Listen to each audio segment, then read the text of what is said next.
지금까지 제가 주일 예배 때요, 신약 성경 한 번, 구약 성경 한 번 이렇게 번갈아 가면서 강해 설교를 해오고 있었습니다.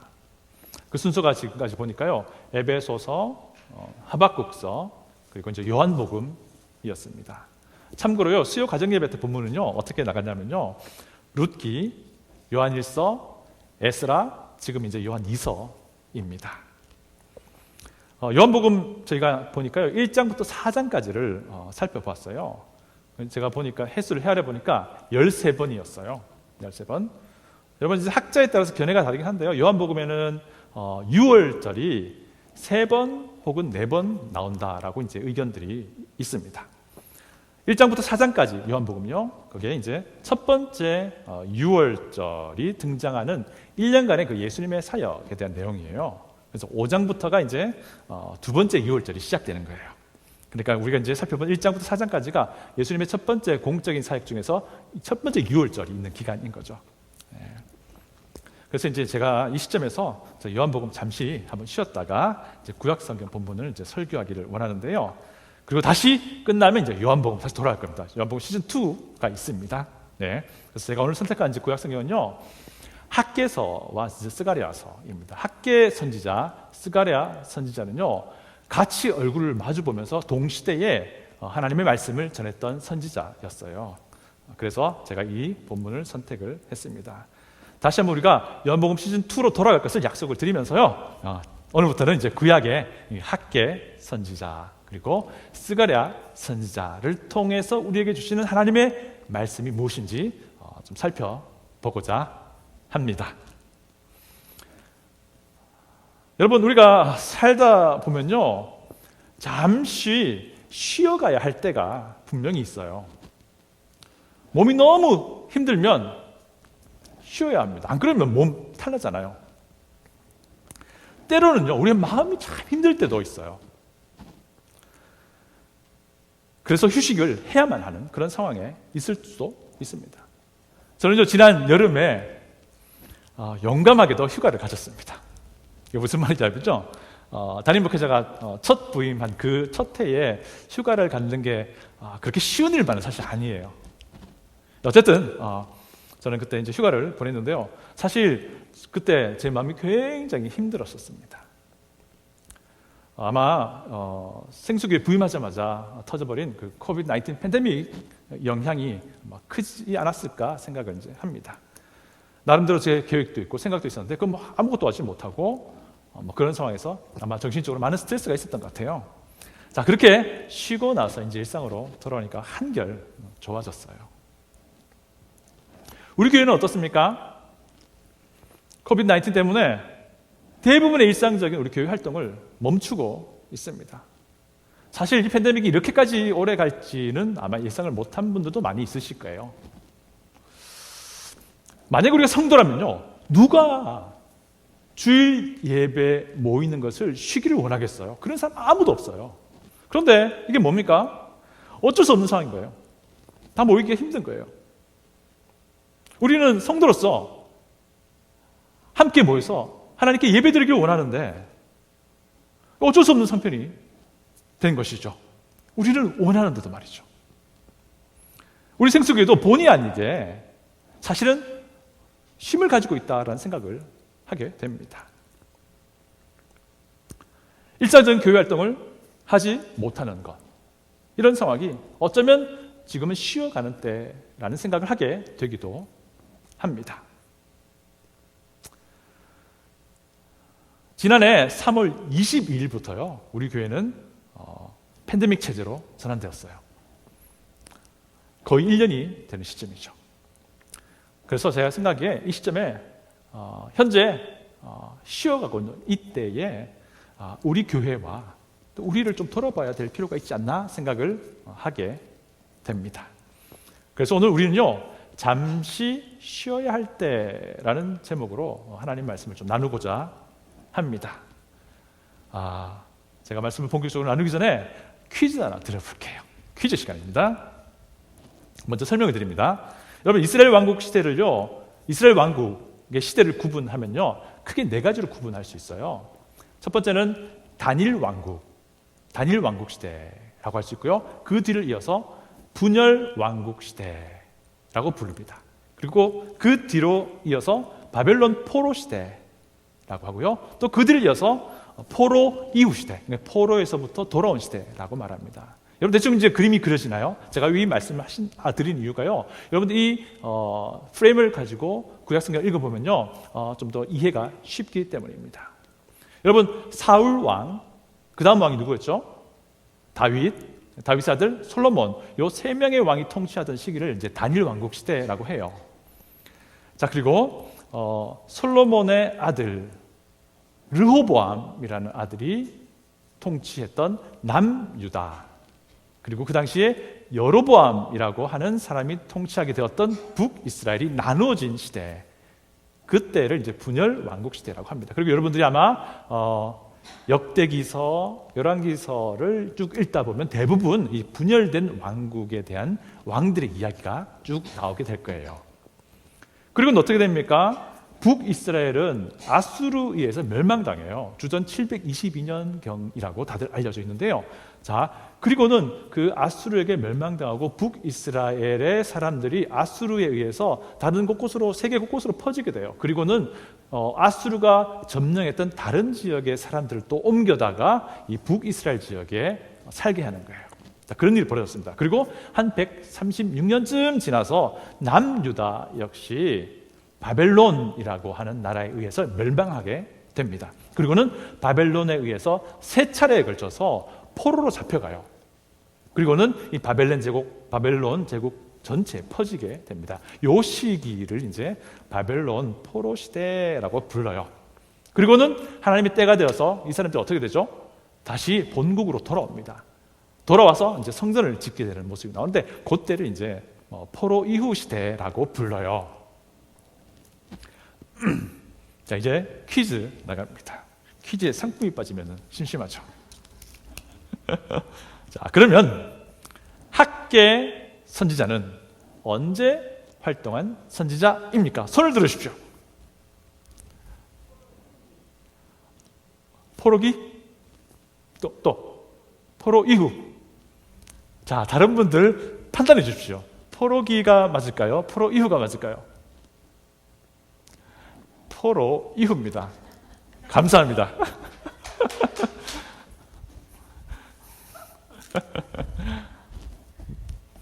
하나는 미숫가루고요, 하나는 커피입니다. 아침에 미숫가루로 간단하게 식사하시고 간단하게 커피로 입가심하시면 됩니다. 네, 여러분 만약에 수요 가정 예배를 열심히 참여하셨다면 아마 이 문제를 어렵지 않게 맞추실 수 있을 거예요. 자, 여러분 유대인들이요, 왜 예루살렘으로 돌아왔습니까? 그들이 예루살렘으로 돌아온 목적이 무엇이었습니까? 그들은요, 무너진 예배를 바로 세우기 위해서 본토, 자기 고향으로 돌아왔습니다. 여러분, 그 당시 예배의 모양, 예배의 시스템에 따르면요, 성전이라는 건물이 반드시 필요했어요. 그리고 성전 건물 안에서 하나님께 예배드리기 위해서 희생제물을 드리기 위한 여러 가지 기물들이, 여러 가지 도구들이 필요했습니다. 그래서요, 성전 재건이 필요했던 거예요. 이들이 성전을 재건한다, 성전이란 건물을 재건한다라고 하는 것은요, 단순히 건물을 새로 만든다라는 의미가 아닌 거예요. 하나님께 예배드리겠다, 하나님께 예배드리는 것을 세워나가겠다라고 하는 그런 의미였던 것이죠. 이것을 현재 신약 교회와 적용해 보자면 이것입니다. 우리가 매주 드리는 예배를 말하는 것이겠죠. 그러나 그뿐 아니라 우리의 삶 가운데에서 우리가 매일 매순간 예수님을 닮아가고자 하는 그 거룩한 삶을 살아가는 것, 그것 모든 것들이 우리의 예배라고 할 수 있는 것이죠. 그래서 이 귀환한 유대인들이 성전 건물을 재건한다 라고 하는 것은 단순히 어떤 건물을 짓는다라는 것이 아니고, 우리가 드리는 예배, 우리의 삶 가운데 드리는 예배, 그 예배를 다시 세운다라는 의미가 되는 것이죠. 여러분도 실제로요, 유대인들이 귀환하고 나서 처음에 진짜로 열심히 성전을 짓고자 했습니다. 이들의 그 열심과 열정이 어떻게 표현되냐면요, 이들이 돌아오자마자 바로는 건물을 지을 수가 없었어요. 바로 돌아와서 일단 지쳐 있잖아요. 그리고 모든 재료들이 다 준비되어 있지 않았었어요. 그래서 이들이 바로 건물을 지을 수가 없어서 우선적으로 만들었던 것이 제단이었어요. 알터를 만들었어요.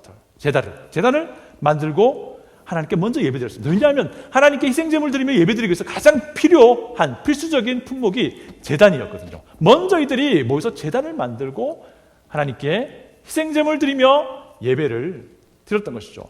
이 대목에서 이들의 그 마음의 그 열정이 보이는 것이죠. 그리고 나서 이들은 얼마 지나지 않아서요, 성전에 그 기초를 놓게 됩니다. 이 내용은 에스라서 3장에 나오는 내용입니다. 자, 그런데 이들이 성전에 그 기초를 이제 놓고 나니까 이제 문제가 발생하기 시작합니다. 더 이상 성전을 재건할 수 없는 그런 상황이 되어 버린 것이죠. 여러분, 그 당시에 북이스라엘 지역에 살고 있던 사람들이 성전 재건하는 것을 방해하기 시작했습니다. 이들이 누군가요? 이들은요, 이스라엘 사람과 이방인 사람 사이에서 섞여 사는 그런 사람들이었습니다. 제가 조금 전에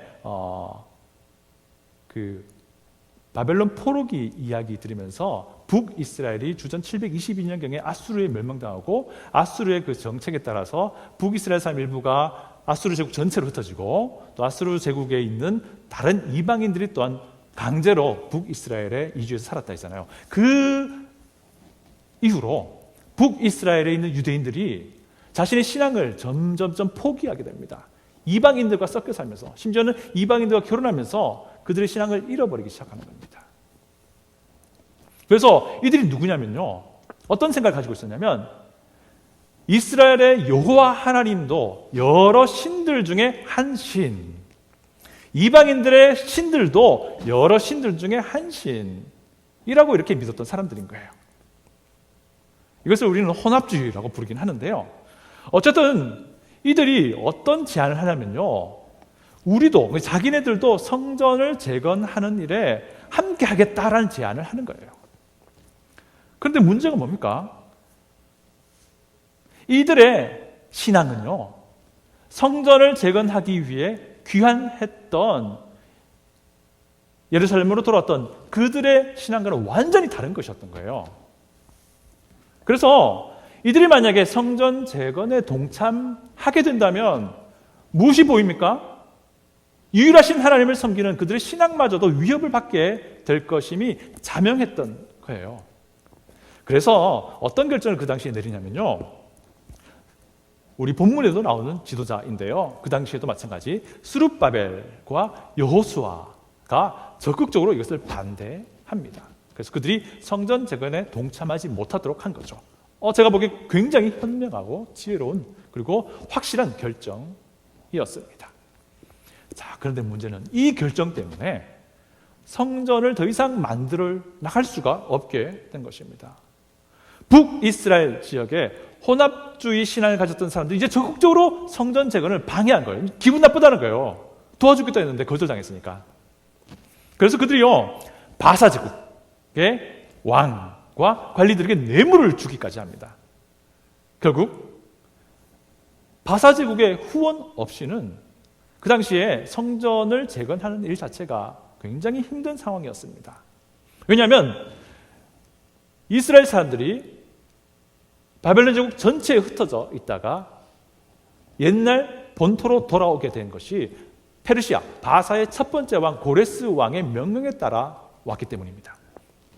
그래서 페르시아 제국, 바사 제국의 후원 없이는요, 이 성전 재건은 굉장히 힘든 상황이었던 것입니다. 유대인들은요, 어쩔 수 없이 성전의 재건을 멈추어야 할 수밖에 없는 그런 상황에 처한 것이죠. 여러분 한번 생각해 보십시오. 그 당시 유대인 중에서 그 누가 성전 재건을 멈추기를 원했을까요? 아니요. 아무도 없었을 거예요. 그런데 어쩔 수 없이 본의 아니게 쉬어야만 하는 그런 상황이 되어버린 거예요. 우리 교회도 비슷한 상황인 것 같습니다. 우리가 원치 않지만 어쩔 수 없이 쉬고 있는 거예요, 사실은요. 집에서 온라인으로 예배를 드리기도 하고, 또 우리는 주중에 모이는 성경 공부 혹은 기도 모임을 우리가 할 수 없는 상황이고요. 원치 않지만 어린이 주일학교도 이렇게 운영이 안 되는 상황입니다. 얼마나 답답하겠습니까? 근데 교회뿐만 아니에요. 우리도 개인적으로 어떤 경우에는 쉬어야 할 때가 있습니다. 여러 가지 이유로 영적인 활동을 쉬어야 할 때도 있어요.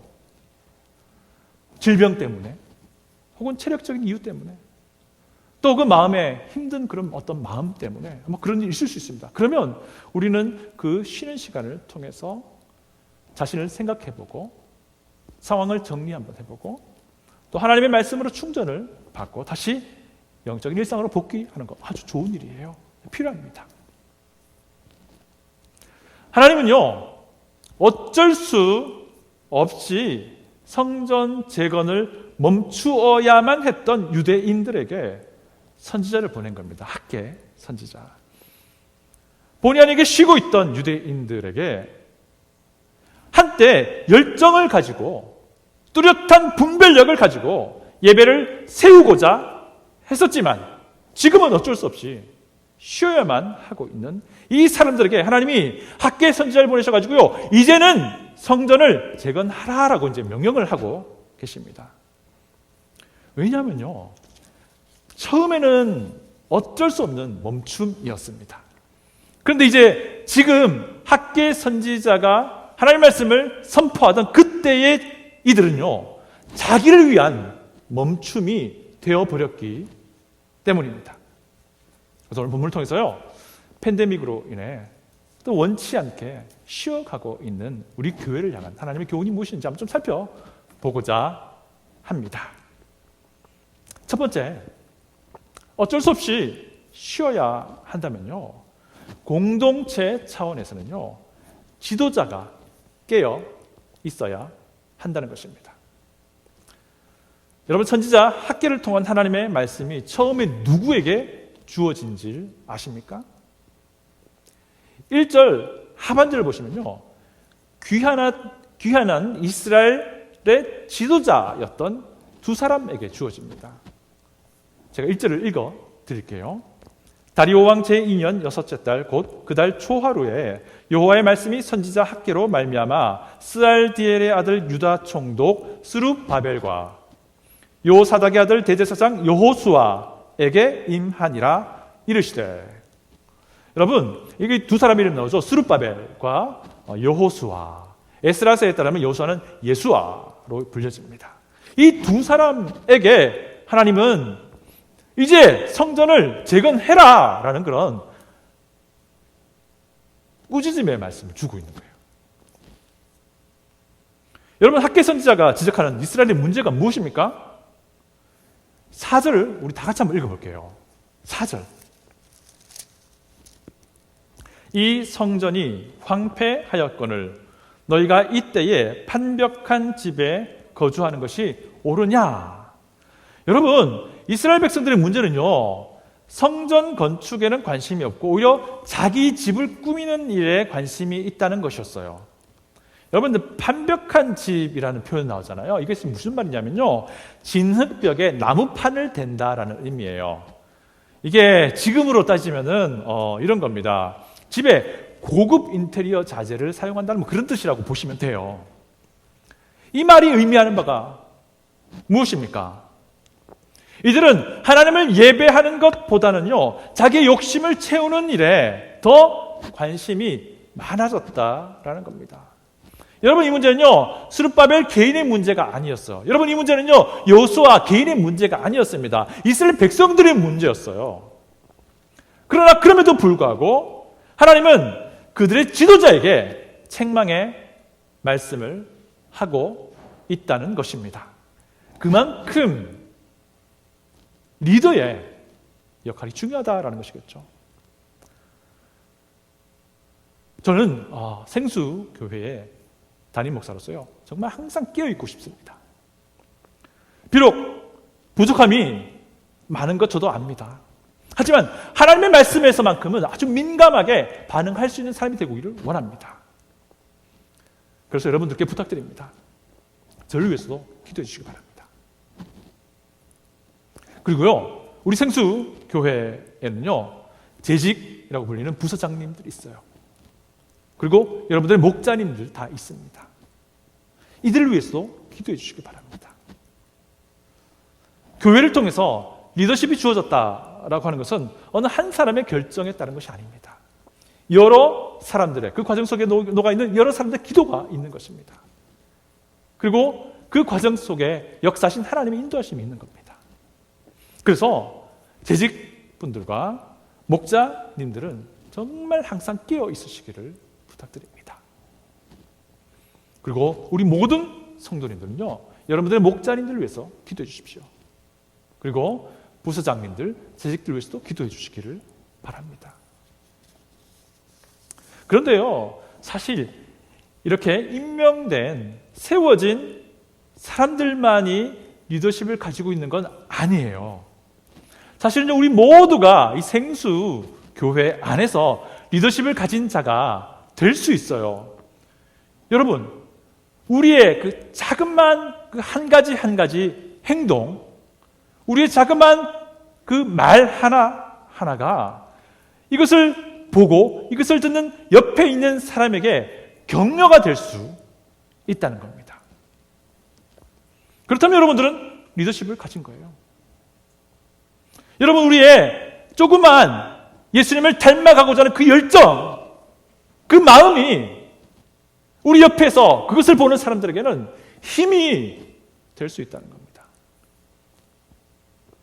여러분들이 신실하게 여러분의 맡은 그 자리를 지키고 있는 것, 여러분들 그 자리에서 신실하게 하나님께 예배드리는 것, 여러분 가정에서 신실하게 마음을 다해서 하나님께 예배드리는 그 모습, 그 마음이 옆에 있는 사람들에게는 정말 놀라운 격려와 도전과 힘이 될 수 있다는 것입니다. 만약에 그렇다면 여러분들은 다 리더인 겁니다. 그런 의미에서 우리 모두가 우리 교회의 지도자가 될 수 있는 거예요. 팬데믹 상황에 우리 모두가 일단은 먼저 세워진 인도자를 위해서, 그리고 자신을 스스로를 위해서 기도해 주시길 바랍니다. 우리 모두가 서로를 기도해 주시기를 바랍니다. 두 번째, 쉼은 말 그대로 잠시입니다. 1절 상반절을 보시면 이런 표현이 있습니다. 다리오 왕 제2년 여섯째 달 곧 그 달 초하루에. 이게 무엇을 말하냐면요, 요 시점에 학계 선지자가 하나님의 말씀을 선포했다라는 겁니다. 여러분, 귀환했던 하나님의 백성들이요, 귀환하고 그 초기에 성전의 기초를 놓습니다. 그리고 나서는 그 초기에 성전의 기초만 놓고 성전을 짓는 것이 멈추어지게 됩니다. 그리고 그 뒤에 학계 선지자가 하나님의 말씀을 들고 이들 앞에 서게 되는데요, 여러분, 그 기간이 얼만큼 지났는지 혹시 아십니까? 몇 년이 지난 때일까요? 여러분, 제가 설명드릴게요. 고레스 왕의 칙령은 주전 538년에 나옵니다. 그리고 이스라엘 백성들이 제단을 쌓고 기초를 놓았던 것은 2년 뒤인 536년입니다. 그들이 귀환하고 2년 안에 제단도 쌓고 예배드리고 기초를 놓게 돼요. 그리고 지금 오늘 보았던 다리오 왕 제2년, 이때는요 16년이 지난 때입니다. 주전 520년쯤입니다. 16년이라는 시간이 그냥 훌떡 지나가 버린 거예요. 16년이라는 시간 동안 이들이 손을 놓고 있었다는 거예요. 그런데 그게 다가 아니었어요. 그들의 마음에도 문제가 생겨버린 거예요. 그들이 하는 말을 들어보면 정말 기가 막혀요. 우리 다 같이 2절을 읽어보겠습니다. 2절을 읽어보겠습니다. 만군의 여호와가 이같이 말하여 이르노라. 이 백성이 말하기를 여호와의 전을 건축할 시기가 이르지 아니하였다 하느니라. 여러분, 16년이나 시간이 흘러가고 있는데도 아직도 때가 안 되었다라고 이 사람들이 말하고 있다는 겁니다. 여러분, 열정을 가지고 예배를 회복하고자 했던 귀환한 백성들은 어쩔 수 없이 그 성전 재건을 멈출 수밖에 없었습니다. 그런데 시간이 흐르면서요, 이들의 그 처음 마음이 변해버린 거예요. 이들 처음에 이렇게 생각하지 않았을 겁니다. 곧 성전 건축을 재개할 수 있을 것이다 라고 생각을 했을 거예요. 그런데 막상 쉬게 되니까요, 그냥 16년의 시간이 확 지나가 버린 겁니다. 여러분, 휴식은 잠시여야 됩니다. 우리 교회가 지금 쉬고 있는 것은요, 어쩔 수 없는 상황입니다. 이스라엘 백성이 처한 상황과 마찬가지죠. 그런데 그것 우리가 반드시 기억할 것이 있습니다. 팬데믹이라는 그 외부 상황으로 인해서 불가피하게 어쩔 수 없는 쉼이요, 우리 안에 있는 죄된 본성과 결합하게 되면요, 어떤 결과를 낳을까요? 정말 비참한 결과를 낳게 됩니다. 제가 지난 여름 휴가 기간에 3일 동안 휴양지에서 숙소에서 지냈습니다. 도착하니까 제 마음이 진짜 편해지는 거예요. 그러면서 문득 처음 드는 생각이 무엇인 줄 아십니까? 와, 그냥 이대로 쭉 여기서 쉬고 싶다. 사람이 그런 것 같아요. 자기 욕심을 따라서, 자기 원함을 따라서 생각하게 되는 것 같아요. 제가 부끄러운 고백 하나 드립니다. 제가 그 휴양지 숙소에서 3일 동안 있으면서요, 성경 말씀을 부지런히 읽었을까요? 안 읽었을까요? 정답입니다. 제가 성경을 항상 가지고 다녀요. 언제라도 성경을 펴야 될 일이 있으니까. 정말 부끄럽게도요, 그 3일 기간 동안 저의 이 성경책은요, 저의 백팩 안에 고이 모셔지고 있었습니다. 이런 식으로 쉼이 길어진다면 절망적인 것이죠. 휴식은요, 재충전의 시간이 되기도 합니다. 그러나 한편 내 욕심을 채우는, 내 욕심을 살찌우는 그런 시간이 될 수도 있어요. 쉼은요, 기회가 되기도 하지만 또 한편으로는요, 위기가 될 수 있다는 겁니다. 여러분, 이 팬데믹 상황이 여러분들이 정말 예수님을 닮아가고자 하는 여러분의 영적인 삶에 있어서 기회가 되고 있습니까? 아니면 위기가 되고 있습니까? 제가 보니까 쉼이 길어지면 길어질수록 마음도 늘어집니다. 그리고 위기가 될 가능성이 더 큰 것 같아요. 언제가 팬데믹은 반드시 끝납니다. 그리고 우리 교회도 모든 것이 다 오픈될 겁니다. 주일 예배도 예전처럼, 수요 예배도 예전처럼, 주중 기도 모임도 예전처럼, 어린이 주일학교도 예전처럼, 유스 모임도 예전처럼, 그리고 우리가 정말 그렇게 가고 싶은 소풍도 갈 것이고요. 모든 것이 다 오픈될 겁니다. 그런데 이 교회의 이 모임을 오픈하는 것은요, 어려운 일이 아니에요. 그냥 오픈하면 돼요. 그런데 문제가 뭡니까? 우리 마음은, 우리 영적인 상황은 어떠냐는 거예요. 교회는 정상적으로 오픈하는 거 정말 쉬워요. 간단해요. 모임을 인도하면 됩니다. 준비해서. 그런데 우리 마음은 뭐냐고요. 이 팬데믹에 완전히 그냥 적응되어 버린 우리의 마음은, 자, 이제 다시 원래도 돌립시다 라고 한다고 해서 바로 돌아가지지 않는다는 거예요.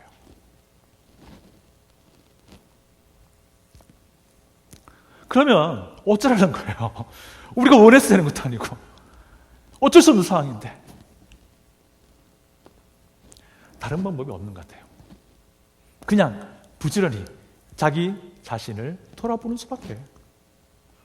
어쩔 수 없는 쉼이 나에게 기회가 되고 있는지 돌아보는 수밖에. 어쩔 수 없는 이 쉼이 나에게 혹시나 위기가 되고 있지 않는지를 스스로 돌아보는 수밖에 없는 것 같습니다. 오늘 하나님의 말씀에서도요, 하나님께서는 학계 선지자를 통해서 그 이야기를 해주세요. 너희 행위를 살펴라. 우리 다 같이 5절을 읽어보겠습니다. 5절입니다. 그러므로 이제 만군의 여호와가 이같이 말하노니 너희는 너희의 행위를 살필지니라. 너희 행위를 살펴라 라고 말씀하세요. 하나님은 이스라엘 백성에게요, 너희의 삶을 돌아보라고 말씀하세요. 이것이 그들에게 주어지는 솔루션인 거예요. 너희들이 지금 어떻게 하고 있는지 좀 살펴보라는 거예요. 돌아보라는 거예요. 좀 확인해 보라는 거예요. 지금 이것이 너희들에게 위기가 되고 있는지, 기회가 되고 있는지 알아야지 뭔가 할 것 아니냐라고 하는 거예요. 좀 너희 자신을 돌아보라. 너의 행동을 돌아보라. 라는 겁니다. 네, 바로 그것입니다. 네가 지금 살고 있는 그 방식이, 네가 지금 생각하고 있는 그 생각이 하나님 앞에서 올바른 것인지 고민해 보라는 거예요. 여러분, 이것이 얼마나 하나님에게 있어서 중요한 솔루션인지요. 한 번 더 반복하세요. 7절에서 너희는 자기의 행위를 살필지니라.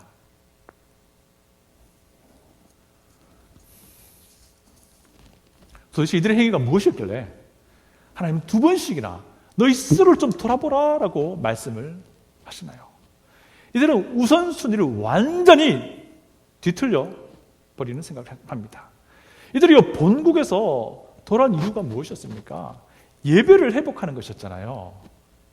그런데 이들은 예배를 회복하기보다는 자기의 욕구를 채우는 일에 더 관심이 많아진 거예요.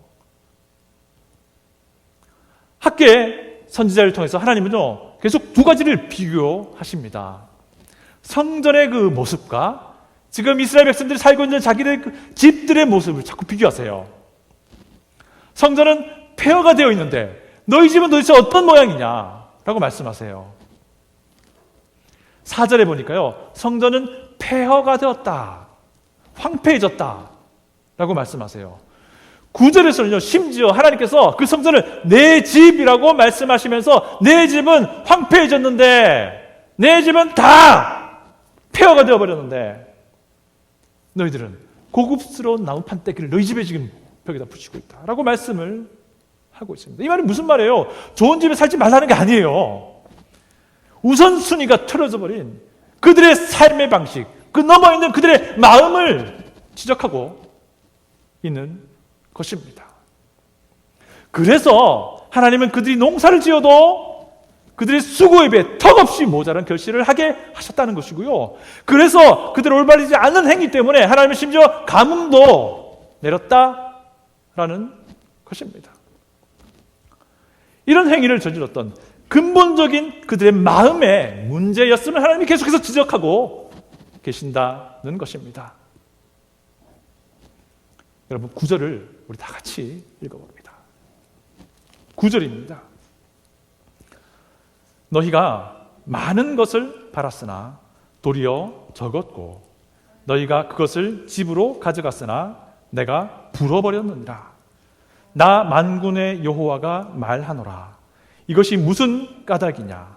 내 집은 황폐하였으되 너희는 각각 자기의 집을 짓기 위하여 빨랐음이라 말씀하십니다. 여러분, 맨 첫 번째 구분, 너희가 많은 것을 바랐으나, 너희가 많은 것을 바랐으나, 이게 무슨 말이죠?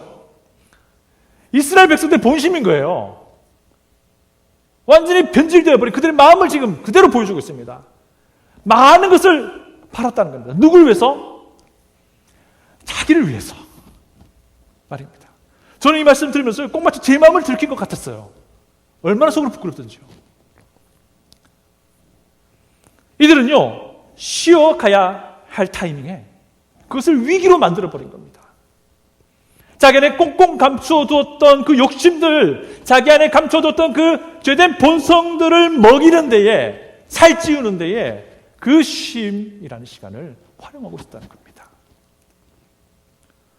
여러분, 이 사람들 정말 대단한 믿음의 영웅들이에요. 한때 16년 전에 말이죠.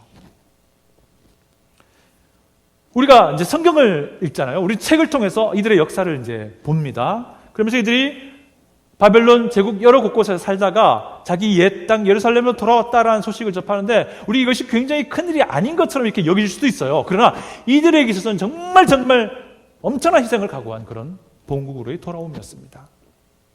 이미 70년이라는 시간 동안 외국에서 뿌리를 내리고 정착한 안정된 삶을 포기하고 돌아오는 것이었어요. 정말 대단한 믿음의 사람들이에요.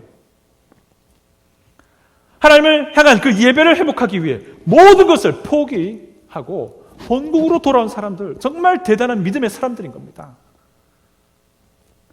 그리고 돌아와서는 우선적으로 하나님께 예배드리는 것이 필요하니까 제단부터 쌓았던 사람, 그리고 그 제단 위에 희생제물 드리면서 하나님께 예배드리면서 감격해하고 기뻐했던 믿음의 영웅들이었어요. 한때 16년 전에.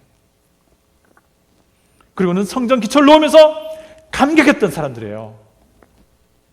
그리고는요, 북이스라엘의 혼합주의의 그 유혹도 과감하게 믿음으로 물리쳤던 사람들인 거예요. 그런데 지금 이들은 잠시 쉬어가야 할 때를 위기로 만들어버리고 있는 거예요. 자기 욕심을 위해서, 자기를 위해서 더 많은 것을 바라는 그 마음으로 이때를 위기로 만들어버리는 그런 어리석은 지금 결정과 행동을 하고 있다는 것입니다. 많은 것을 바라되 자기를 위해서, 하나님을 위해서 많은 것을 바라야 하는데 이들은 정반대로 자기를 위해서 많은 것을 바랐던 거예요. 지금 하나님 우리에게 말씀하세요. 너희 행위를 살펴라. 이 말이 무엇입니까? 너희 행위 너머에 있는 너의 마음을 살피라 라는 하나님의 경고의 말씀이세요. 잠시 쉬어 가야 할 때라면요, 이때를 위기가 아닌 기회로 삼을 수 있는 지혜가 우리에게 있기를 바랍니다. 다 같이 기도하겠습니다.